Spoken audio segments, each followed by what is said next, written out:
Nesta aula vamos falar de campos vetoriais e integrais de linha sobre campos vetoriais. Primeiro vamos à definição. Um campo vetorial em R2 é uma função, que sai de R2 e chega em R2, que associa a cada ponto, xy, no caso de R2, um vetor bidimensional f de xy. Então, você imagina que aqui tem o seu R2, aqui eixo x e eixo y. Aí você vai ter um ponto xy e esse campo vetorial f, ele leva lá no R2 também, só que associa a esse xy o vetor f de xy. Daí, como eu estou falando que o f de xy ele é um vetor, então ele deve ter duas coordenadas. Então esse f de xy ele seria um, digamos, vw. Só que variando os x e y, esses v's e w eles se representam como funções de x e y. Então esse v seria um p de xy, que depende do ponto xy, e a segunda coordenada seria uma função q que também depende de xy. Por isso que a gente pode representar o campo vetorial nessa forma. Em que cada entrada do vetor correspondente a f de xy é representado por uma função, que são chamadas de funções componentes. E a gente já vê de imediato que o campo vetorial f ele é contínuo somente se essas funções p e q são contínuas. E, analogamente, a gente define um campo vetorial em R3. É totalmente análogo, é uma função que sai de R3 e chega em R3, que vai associar a cada ponto x, y, z, um vetor tridimensional f de x, y, z. Aí a mesma conversa sobre as funções coordenadas, Como o f de x, y, z ele é um vetor tridimensional, ele pode ser representado por três funções coordenadas, nesse caso p, q e r, que a gente chama de funções componentes. E daí o teorema, que vem aqui abaixo, é exatamente o que eu falei sobre a continuidade. Um campo em R2 ou R3, ele será contínuo somente se essas suas funções componentes, no caso de R2, P e Q, e no caso de R3, essas três funções aqui, P, Q e R, se elas forem contínuas. E note que cada uma dessas funções aqui, por exemplo, nesse caso, essa P de xy, ela é uma função que vai de R2 em R. A mesma coisa para Q de xy.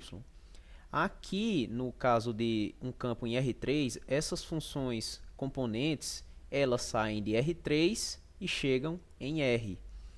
Ou seja, cada uma dessas funções aqui são funções escalares, essas funções componentes. Aí, dois exemplos importantes de campos vetoriais, são bem importantes na física, por exemplo, o campo elétrico. A gente supõe que uma carga Q se localiza na origem e E é uma constante, e Q é a carga localizada num ponto XYZ do R3. Então, o campo vetorial E em R3 definido por essa expressão é o que a gente chama de campo elétrico de Q. Veja que aqui no denominador, esse termo aqui elevado ao cubo é a norma. Esse termo aqui significa a raiz de x2 mais y2 mais z2, e isso elevado a 3. E aqui xyz é a função vetorial, tá? A função vetorial em que a primeira coordenada é x, a segunda é y e a terceira é z. E outro campo importante é o campo gravitacional, que vai associar a um ponto xyz no espaço uma força f de xyz nesse ponto do espaço definido dessa forma. F de xyz igual a menos mg dividido pela norma de xyz ao cubo, que multiplica o vetor xyz, onde mm são as massas de dois objetos e g é a constante gravitacional. Esses dois campos são particularmente importantes porque eles têm a propriedade de serem campos conservativos. Nós aprenderemos o que é isso na próxima aula. Aí agora vamos aprender a representar campos vetoriais. Tá? Vamos representar esse campo aqui, f de xyz igual a j, que é 0, 0, 1. A forma de fazer isso é bem simples, né? A cada ponto, né, ou do R2 ou do R3, dependendo de se esse campo vetorial for um campo em R2 ou em R3, né, você vai traçar uma seta apontando na direção desse vetor f de xy, né, levando em conta a proporção, né, no caso o tamanho do vetor e o sentido. Então, nesse caso aqui, como é que seria feito? Tá? A gente desenha aqui o R3, porque esse é um campo no R3, né? E daí a gente pega um ponto aqui, XYZ, só para exemplificar. Então, quem é o f de XYZ? É sempre 001, porque isso é um campo constante. Né? O valor de qualquer ponto XYZ sempre vai ser 001. E daí a gente desenha, né, uma seta, um vetor, né, apontando na direção de 001. Né, no caso, 001 seria esse aqui, ó. Seria esse vetor aqui. 001, que tem coordenada Z1. Então a gente pega e desenha um vetor na mesma direção que ele e com o mesmo tamanho. E isso vai ser feito para qualquer ponto do espaço. Então esse campo, né, ele vai ser assim. Tá? Para qualquer ponto você vai fazer isso. Um outro exemplo, vamos representar agora um campo em R2. Tá? A função é essa, f de xy igual a xi mais yj. Lembrando que j são os vetores canônicos, né? O i, nesse caso, é o vetor 1, 0, e o j é o vetor 0, 1. Aí você tem um y na frente do 0, 1 e tem o x na frente do 1, 0. Aí quando você multiplica e soma, vai dar esse vetor aqui xy.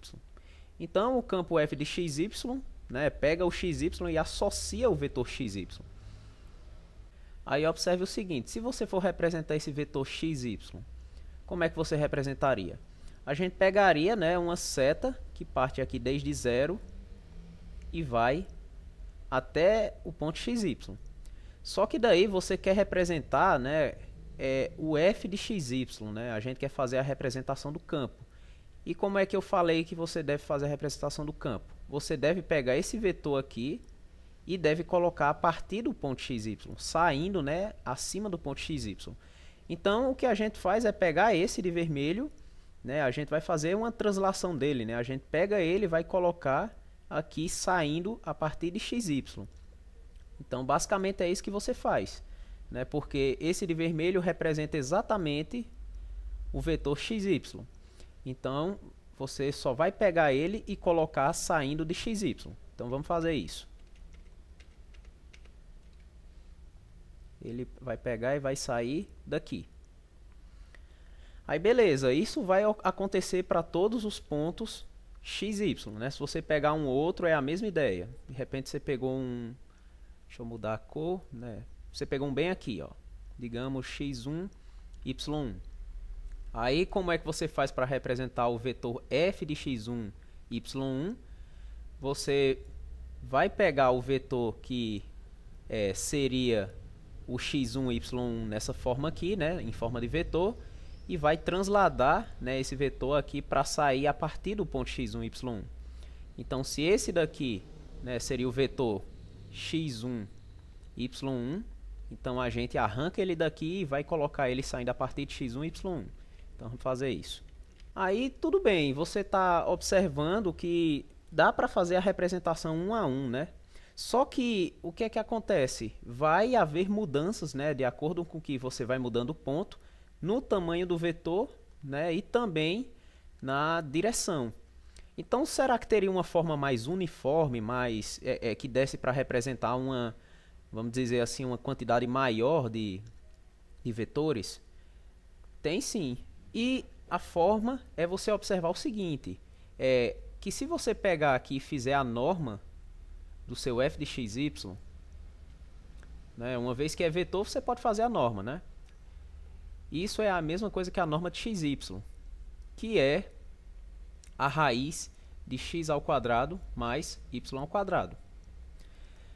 E o que é que a gente vai ganhar com isso? A gente vai ganhar o seguinte, quando a tua função f de xy, né, o teu campo vetorial, ele for constante, então você vai estar numa circunferência, né, digamos um C. Então você vai ter, ó, C igual a raiz de x2 mais y2. Vai acontecer que se para esse xy aqui, esse primeiro que a gente pegou, né, se você considera a circunferência que passa por esse xy, né, se você considerar a circunferência, então é onde o campo é constante, né? Se você está considerando aqui a circunferência que tem o raio raiz de x2 mais y2, é onde esse seu campo é constante. E aí o que é que vai acontecer nesse caso? Nesse caso, qualquer outro ponto que esteja aqui em cima dessa circunferência, ele vai ter o vetor, né, de mesmo tamanho. Ele aponta nessa direção, esse aponta nessa, só que o que você sabe é que esse tamanho é igual a esse, que é igual a esse, e assim vai para todos os pontos que estiverem sobre essa circunferência aqui, tá? Eles têm o mesmo tamanho porque eles correspondem aos vetores que saem da origem e batem aqui nesses pontos da circunferência. Então, como você só está transladando ele para sair a partir do ponto que está sobre a circunferência, todos eles vão ter o mesmo tamanho, né? Porque tem o mesmo raio. Então, você consegue que o seu campo, quando você está sobre circunferência, ele dá, né, vetores de mesmo tamanho. Aí aqui nesse caso de x1 e y1, você considera a circunferência que passa por ele. Seria essa daqui. Então, o que é que você sabe? Com essa mesma ideia, qualquer ponto, né, que esteja também em cima dessa circunferência tem a representação, né, do vetor de mesmo tamanho que esse primeiro aqui, né, de x1 e y1. Então ele vai apontando para fora, mas esses aqui têm todos o mesmo tamanho, que é igual ao raio dessa circunferência de cinza. E assim vai, tá? Você vai construindo circunferências maiores, os vetores vão aumentando de tamanho. Um outro exemplo, né, é o campo tangente unitário, que ele é dado pelo seguinte. Primeiro, você precisa de uma curva suave, né, parametrizada por r de t. Nesse caso, lembre que a curva é dita suave, né, quando essa parametrização aqui, r de t, ela tem derivada contínua e o vetor r' de t é não nulo. Tá? Então, a gente considera o campo tangente unitário da seguinte forma. A gente considera uma aplicação t, que vai de C em Rn, né, que vai dar curva em Rn, que, se a gente fizer um desenho aqui, a sua curva C, quem são os elementos dessa curva C? São os R's de t, né, porque essa curva é parametrizada por R de t. Então, essa aplicação ela sai da curva e chega em Rn. E ela age como? Ela age dessa forma aqui. Ó. Ela vai pegar os R's de t, né, ou seja, ela pega esses pontos da curva e leva no vetor derivada, só que normalizado, né? Eu pego o vetor r de t e divido por sua norma. Isso significa que esse valor de t de r de t tem norma 1, tá? Ele é um vetor unitário. Por isso que eu chamo de campo tangente unitário. E vai acontecendo assim, ó, a cada vetor a cada elemento da curva, né, que você pega, né, isso aqui, digamos, o r de t, ele associa ao vetor tangente unitário. Esse aqui seria o teu t de r de t. E isso vai mudando para cada t, r de t, né? Se você pegou um outro aqui, associa um outro vetor. Você pegou esse, associa esse outro. Você pegou um mais atrás, aí associa esse outro vetor tangente unitário. Aí você vê que vai formando, né, um campozinho, né, de vetores aqui acima da curva por esse desenho, né? Por isso que a gente chama de campo tangente unitário. E agora vamos dar a definição de campo gradiente, né, que vai ser bem importante para o nosso estudo de agora em diante, né? Se f é uma função, né, que está definida de R2 em R, né, no caso f é uma função escalar, tá? Ela não é vetorial porque o contradomínio dela é o conjunto de números reais. Então a gente pode associar um campo vetorial a essa função escalar. E que campo é esse? É o campo gradiente, que é esse campo aqui que eu represento com esse símbolo aqui, nabla, tá? E as entradas dele são formadas exatamente pelas derivadas parciais. Isso aqui é o gradiente que vocês conhecem do cálculo 2, né? Você pega e faz o gradiente da função. E da mesma forma, se f for uma função de R3 em R, eu associo também um campo gradiente, só que ele tem 3 entradas, né? Porque eu posso fazer derivada de f com relação a x, y e z. Então aqui só para exemplificar, né, dada essa função aqui, né, que é uma função que vai de R2 em R, como é que a gente representa o seu campo gradiente? Né, é só olhar para a definição acima, né, e notar que o gradiente de f de x, y é formado pelas derivadas parciais, df dx, df dy. Aí é só pegar a função e fazer as derivadas parciais. Quem é a derivada com respeito a x? Dessa função aqui. y3 vai se anular, né? Porque ela não depende de x, e quando você faz derivada parcial com respeito a x, você observa a outra variável como constante, então é apenas 2xy. E a derivada com respeito a y vai ficar x2, né? Dessa vez você observa x como constante, e a derivada de y elevado a 3 com respeito a y é 3y ao quadrado. Pronto, e está aí o campo gradiente associado a essa função escalar f de xy. Agora vamos definir a integral de linha para campos vetoriais. A motivação para isso é dada pelo trabalho, né, realizado para mover uma partícula. Imagina que você tem uma curva aqui no espaço R3, né, e que você queira mover uma partícula ao longo dessa curva, tá? Então a gente considera um campo vetorial tridimensional f de x, y, z igual a PQR, em que eu estou denotando assim PQR, mas lembre que cada uma dessas variáveis aqui, elas estão dependendo de x, y, z, né? No caso, cada uma delas é uma função que vai de R3 em R. Então, o que é que a gente vai pedir dessa função, né? Essa função, esse campo, aliás, né, esse campo vetorial, a gente vai considerar ele como um campo de força. E a gente quer calcular, né, o trabalho total exercido por essa força para mover uma partícula ao longo dessa curva aqui. Então, como é que a gente faz, né? A gente vai dividir essa curva C em subarcos, né? Digamos que essa ponta aqui seja o P0, aí bem aqui você tem o P1, P2 e assim por diante, até chegar na última aqui que vai ser Pn. Então a gente, como C, né, é suposta curva suave, C ela é parametrizada por uma função R de t, né, que vai de um subintervalo, né, da reta, digamos, 1i, e cai lá no R3, né, por essa função vetorial. Então, em particular, né, esse P0 aqui seria, por exemplo, o R de A e o Pn seria o R de B. A gente pode supor esse I um intervalo, né, digamos, do tipo AB. Aí como é que a gente calcula o trabalho total? A gente pode pegar dois elementos arbitrários aqui na curva, digamos PI mais 1. Aí a gente calcula a força de mover a partícula de PI até PI mais 1. A gente pega e toma o somatório, né, com I variando de 0 até o n-1.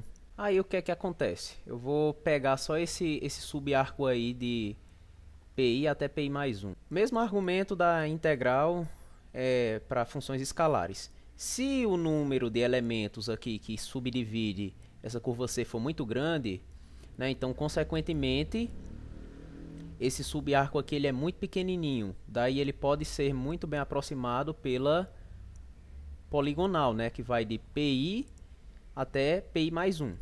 Aí pela parametrização, como esses são pontos da parametrização, esse daqui seria, por exemplo, um R de TI e esse seria um R de TI mais 1. Daí, como a R, vetorial R é diferenciável, a gente pode aplicar o teorema do valor médio, né? Aí a gente teria R de TI mais 1 menos R de TI igual a R' de TI estrela, onde esse TI estrela ele está dentro, né, do intervalo TI mais 1, tá? E a diferença delta de TI. Aí a gente lembra da definição de trabalho dada em física, né? O trabalho, né, seria a força vezes o deslocamento. Só que quem é o deslocamento? O deslocamento aqui seria você percorrer esse caminho aqui com a partícula. Só que como eu falei, ele fica bem aproximado pela poligonal. Então a gente considera essa diferença aqui, né, ao invés de medir o comprimento do subarco. Tá? Então eu posso considerar simplesmente, né, a diferença PI mais 1 menos PI, que multiplica o cosseno do ângulo. Tá? E como é que a gente obtém esse? Pela representação do campo, né, aqui seria o teu F em PI. Né? Então o teu vetor força está aqui e o teu ângulo seria esse aqui. Aí agora a gente usa uma caracterização da geometria analítica, né? A gente sabe que o produto interno entre dois vetores é dado pela norma de U, norma de V e o cosseno entre eles. Aí a gente vai usar esse fato, né, considerando o U como sendo o vetor força em PI e o vetor V como sendo essa diferença, PI menos 1. Para conseguir, né, que essa fórmula aqui do trabalho, na verdade, é o produto interno do vetor força em PI com a diferença, né, PI mais 1 menos PI. Só que daí a gente estimou, né, a gente supôs, né, que o PI mais 1 e o PI são dados pelo R de TI mais 1, R de TI, e pelo teorema do valor médio a gente conseguiu, né, associar ao vetor R' de T vezes o delta TI. Então aqui a gente faz essa troca, ó. Isso vai ser F de PI, produto interno, com R' de um certo TI estrela, delta TI. Mas isso, né, observe que foi o trabalho de mover a partícula de PI até PI mais 1. Então a gente pode até colocar um índicezinho aqui, ó, PI até PI mais 1, que é para dizer que foi para mover, né, de PI até PI mais 1.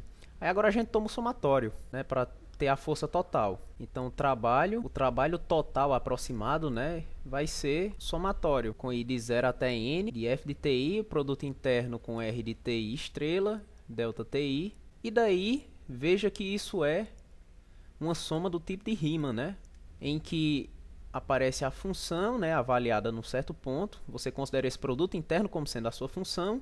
E aqui o tamanhozinho do intervalo, né? Isso aqui é uma soma do tipo de Riemann. E você tem o trabalho total, que a gente denota só por tal, para não carregar muito. Vai ser o limite, né? Ou seja, quando você pega essa soma infinita. Ele TI estrela, delta TI.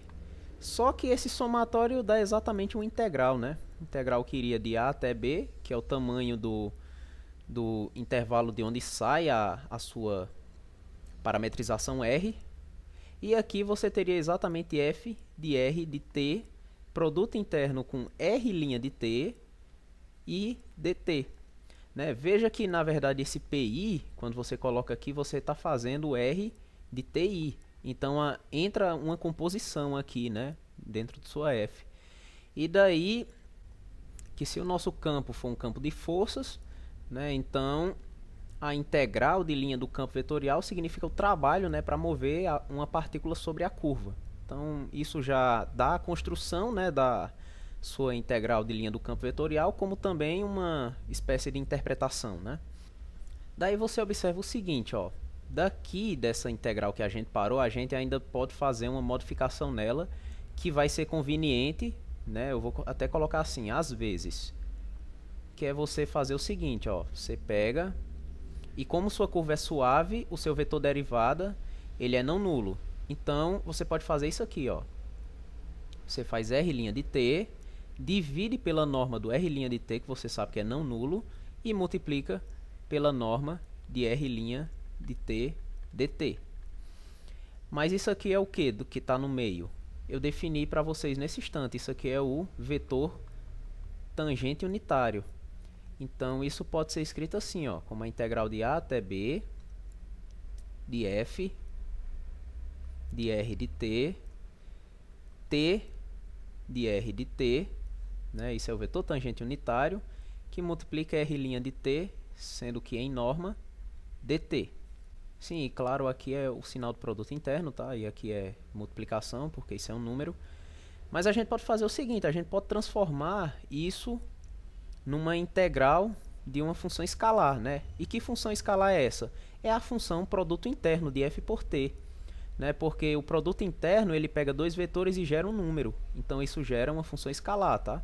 Que pode ser escrita assim, ó, integral de a até b de f, produto interno com t, ds. E por que ds? Porque isso vira uma integral de linha, né? Você lembra quando você faz a conta com a integral de linha? Deixa eu relembrar a definição para vocês. Tá bem aqui, ó. Para uma integral de linha de uma função escalar, quando você coloca o ds, significa que, por definição, você vai compor com a parametrização e pegar a norma da parametrização multiplicando. E é exatamente o que você faz aqui, ó. Se você olhar daqui para cá, nesse sentido, quando você usa a definição, você compõe essa função com a sua parametrização e depois toma a norma. Então, isso aqui é uma notação alternativa, tá? A gente vai utilizar às vezes porque é conveniente, mas tem o mesmo significado que essa daqui. E agora, finalmente, vamos dar a definição, né, de integral de campo vetorial. A integral de linha de um campo vetorial f ao longo de C é denotado dessa forma, ó, integral de C de f, aí o ponto de produto interno, e dr. E o que é que isso significa? Significa a integral de a até b de f de r de t, produto interno com o vetor derivada da parametrização de C, que é r' de t, dt. Isso de a até b, né, imaginando, né, claro que a sua parametrização é essa função r de t definida entre a e b. Aí você tem que a integral de linha do campo é isso aqui. Notações alternativas são essas aqui, ó. Você pode utilizar a notação que eu acabei de comentar, né, como produto interno com vetor tangente unitário, que significa essa integral aqui, né? Mas de fato isso aqui, quando você divide pela norma, você chega nessa mesma integral aqui. Então tudo isso aqui tem o mesmo significado, tá? E isso para um campo, né, em geral, né? Agora você pode fazer particularizar, né, dependendo se o campo é de R2 ou de R3. Por exemplo, se você tem um campo em R3, f como sendo PQR, e a sua parametrização tem 3 variáveis, aí você pode abrir um pouquinho as contas para perceber o que é que significa, ó. Aí você pega aqui a integral do campo, aí você usa a definição, aí agora usa a definição de f e de r, né? Aí você faz o produto interno entre os dois, né?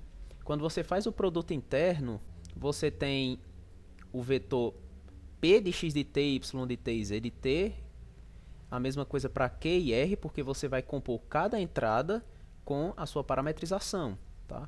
E depois com o vetor derivada, x', y', z'. Quando você faz o produto interno, você vai multiplicar, né, cada entrada correspondente, no caso p com x', q com y' e r com z', né, como vocês estão vendo aqui, e em seguida soma.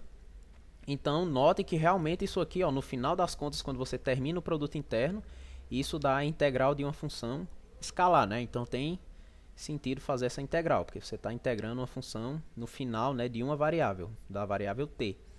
Aí se o campo tiver duas variáveis, quando você destrincha as contas, né, você chega nessa expressão. Aí lembra que eu comentei que às vezes é conveniente utilizar a notação da integral do campo vetorial como sendo o produto interno de f com vetor tangente unitário?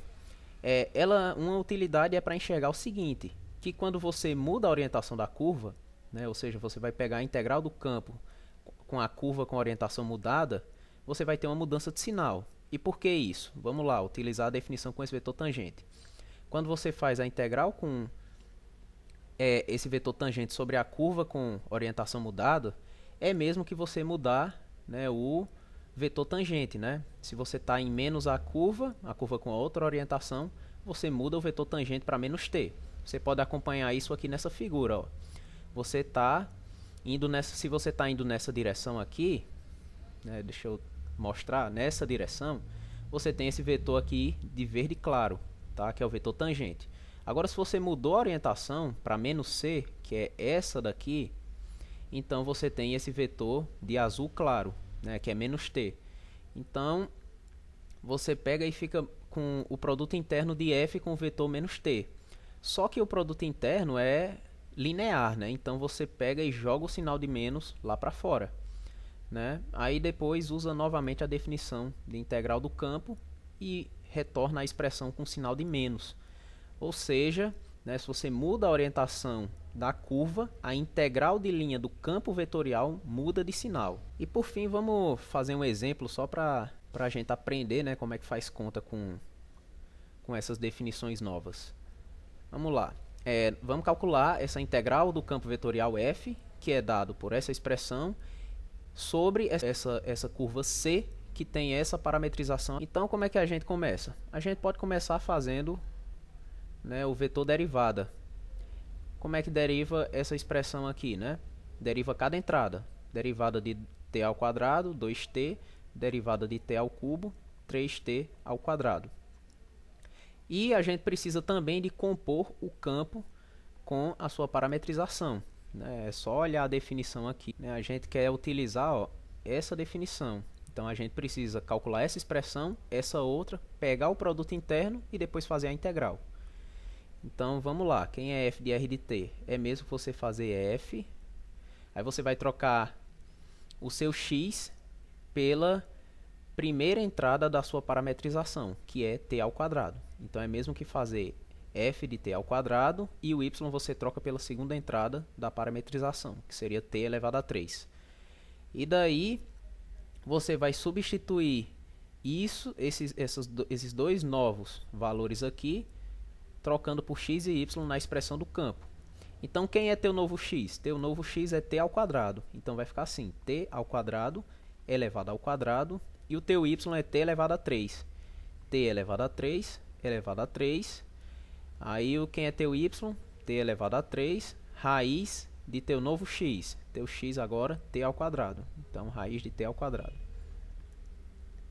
Aí você observa o seguinte, ó, t está entre 0 e 1. Então, essa raiz aqui, quando você tirar a raiz de t ao quadrado, sai t positivo. Então, isso aqui vai ficar assim, ó, t elevado a 13, né? Porque fica t elevado a 9 mais 4. Então, t elevado a 13 e aqui t elevado a 4. Aí vamos agora utilizar a definição de integral. A integral sobre a curva de f dr é, por definição, a integral de a até b de f de r de t, que multiplica não, que faz o produto interno com o vetor r' de t, dt. Então, isso vai ser a integral de a até b. Aí você bota as expressões que a gente conseguiu. O vetor f de r de t é t elevado a 13, t elevado a 4. E o vetor r' de t é 2t, 3t ao quadrado, dt. Caso você não goste de levar muita expressão, você já pode até, antes mesmo de fazer a integral, fazer esse cálculo aqui, né? Aí você faz o cálculo e depois faz a conta direta. Eu vou fazer dentro da integral mesmo, né? Mas, por exemplo, se fosse um campo com 3 variáveis, talvez para não se confundir, fosse melhor você fazer essa conta aqui à parte, né? E depois só colocava dentro da integral. Mas nesse caso, como é mais simples, eu vou fazer direto a conta dentro da integral mesmo. Então fica a integral de a até b, aí faz o produto interno, né? Você multiplica as entradas correspondentes e depois soma, né? No caso, essa com essa e essa outra com essa última aqui. Então fica 2t elevado a 14, né? Multiplicando, e aqui 3t elevado a 6. E isso dt. Aí beleza, é só fazer agora essa integral aí. Ah, e claro, eu estou botando AB, mas foi uma confusão que eu fiz. Na verdade, você tem que colocar o intervalo da parametrização. Então você troca AB por 0,1. Aí beleza, agora é só usar o teorema fundamental do cálculo, né? Essa integral vai dar 2 sobre 15, t elevado a 15, mais 3 sobre 7, t elevado a 7. Isso, né, de 0 até 1. Aí é só substituir, né? No caso só vai ter valor não nulo quando você bota 1, né? Então fica 2 sobre 15 mais 3 sobre 7. Pronto, então tá aí o valor da integral do campo vetorial, né? E com isso a gente encerra essa aula de hoje.